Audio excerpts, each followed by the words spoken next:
Bismillahirrahmanirrahim.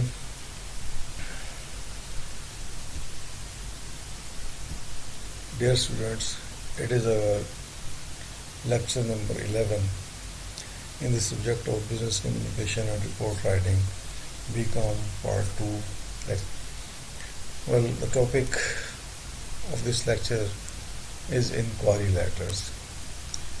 Now, after finishing the topics on business communication and business letters, the essential parts, the optional parts, and the formats, and then we have come to the kinds of letters. Well, the first kind I will take up here is inquiry letter. Inquiry letters are written by the buyers to the sellers to get to know something about their products, about their services. Well, it is the basic letter that initiates some business. It starts some business activity on the part of the buyer, and he writes this letter to the seller, and the seller, if gives him a good reply, so this thing will initiate a business activity, a business transaction. So many business transactions, they start with a letter of inquiry. Inquiry letter is very important to a seller, to a buyer, both of them, because it opens new business connections, it opens new business transactions. Well, this letter contains inquiries for goods and services.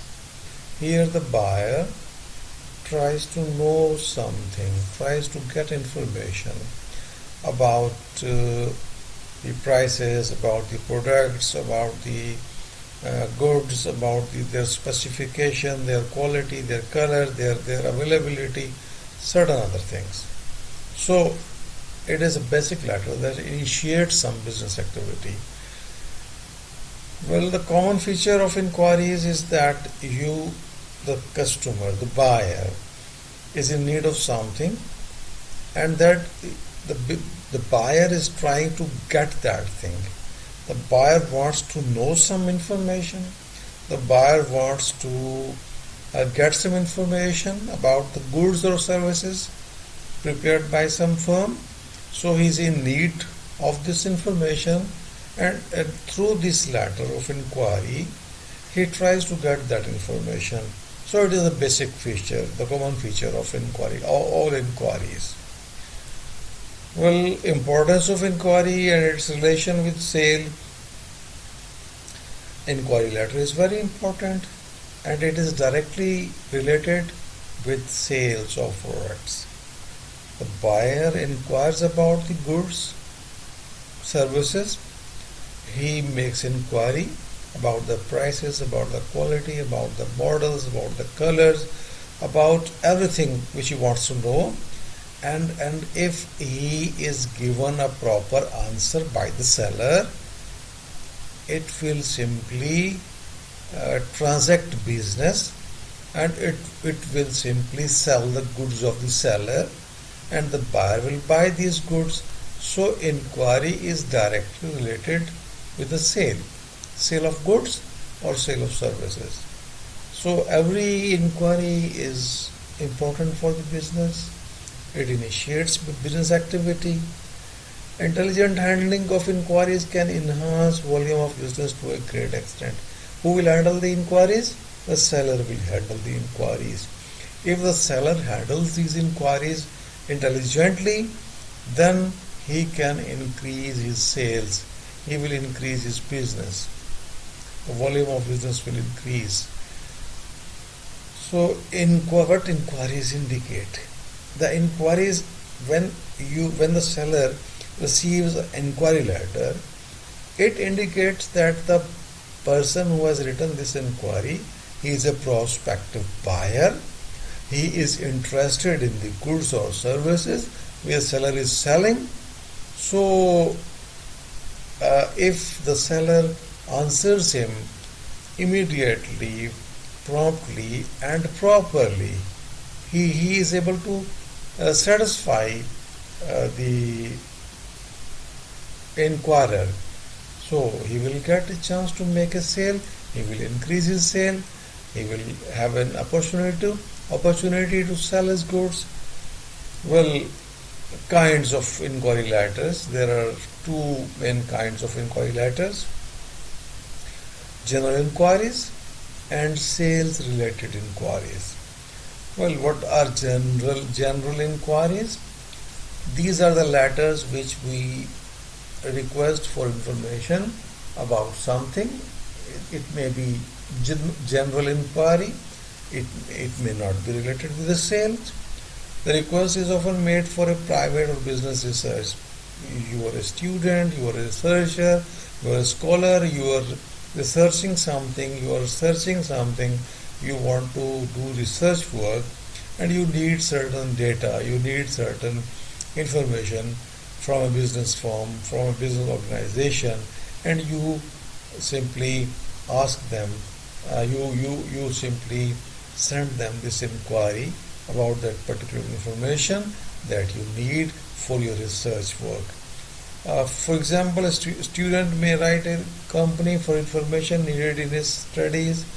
A manager may ask information from another company about some plan, or someone requesting the editor of a newspaper for the copy of an article which appeared in some back issue. So it may be anything. These are general inquiries. These inquiries are not sales related. Here there is no buyer, here there is no seller, but a person who wants to get some information, and another person who will give that information. These are general inquiries. The sales are not involved in such inquiries. Well, second kind of inquiry letters, sales related inquiries. Well, here the inquiries are simply inquiries circle around the matters of sales. These letters are written to obtain information about some products or services. These may be further divided into two kinds: solicited letter of inquiry and unsolicited letter of inquiry. Well, solicited, what is solicited? This letter is usually written in response to some advertisement inviting people to write for further details. Well, this letter of inquiry is provoked by the seller usually. He gives some sort of advertisement in the newspaper or magazine or on TV, and he invites people to write them for further information if they need any information. So it is solicited because it is written in response to the advertisement or invitation. An unsolicited letter of inquiry, this letter is written at the suggestion of the writer himself. The writer himself needs information to make some decision to buy, or to make some decision to buy products or goods for his own shop. So he needs information. He does not read any advertisement. So he writes this letter of inquiry to get that information of his own free will. So he himself takes the initiative in asking for the information. Well, important points for writing an inquiry. There are certain important points for writing. When you are writing some inquiry letter, usually the prospective buyer is writing this inquiry letter, so he should keep in his mind certain points while writing an inquiry. Well, the first one, begin with the question you want to ask so that the reader may know at once what your inquiry is about. Don't begin with some lengthy introduction about yourself and about your firm or your shop or your whatever company. You simply need not include lengthy introductions or details in the beginning. Just begin your inquiry with a question you want to ask, so that he at once, the reader, the seller may at once know that what you are talking about and what you want to know.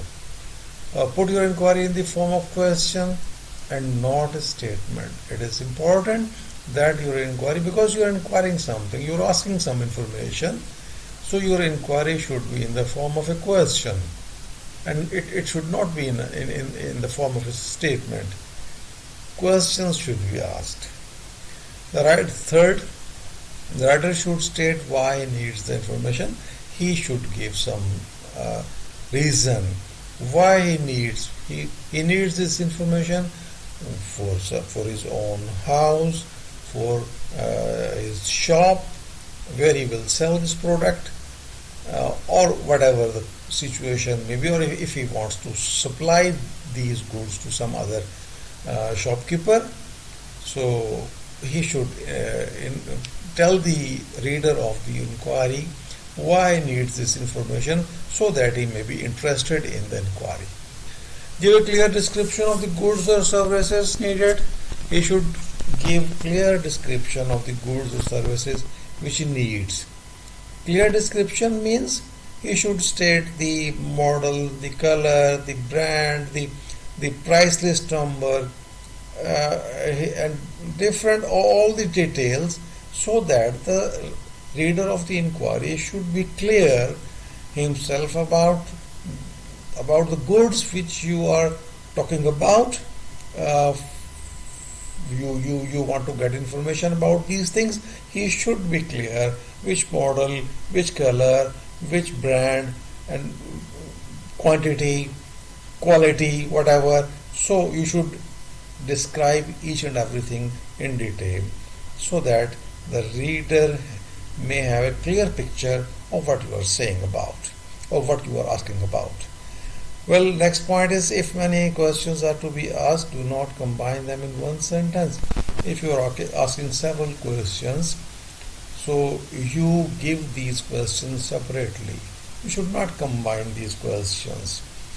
Well, the next, ask the time taken for the delivery of goods and the mode of transport. You should ask time. How much time will the delivery take, and what mode of transport the seller uses to transport the goods to supply the shipment. Well, next point is, ask for the details of terms of payments. They should also know how the seller will accept payments, whether he will accept bank drafts, he will accept cash on delivery, COD, or he will accept a check along with the order letter, whatever the situation may be, or he may need some online transfer of money. So ask for the details of terms of payment. Well, ask for the sample in order to eliminate doubts regarding the quality of goods. If the item is a small one, not so expensive, you may ask a sample, so that you may bring an end to the doubts which you have in your mind about the quality of the goods. Last point is, apply the principles of completeness, conciseness, and courtesy. So these principles are very important. Your inquiry should be complete. If your inquiry is not complete, the seller will give you not all the information that you require. Similarly, you should not include lengthy introductions and long explanations. The inquiry should be concise, to the point, and brief, and you should use courteous style, courtesy. Courtesy must be there. So, because courtesy wins friends, it establishes your goodwill. So, the inquiry should be courteous. Thank you, students.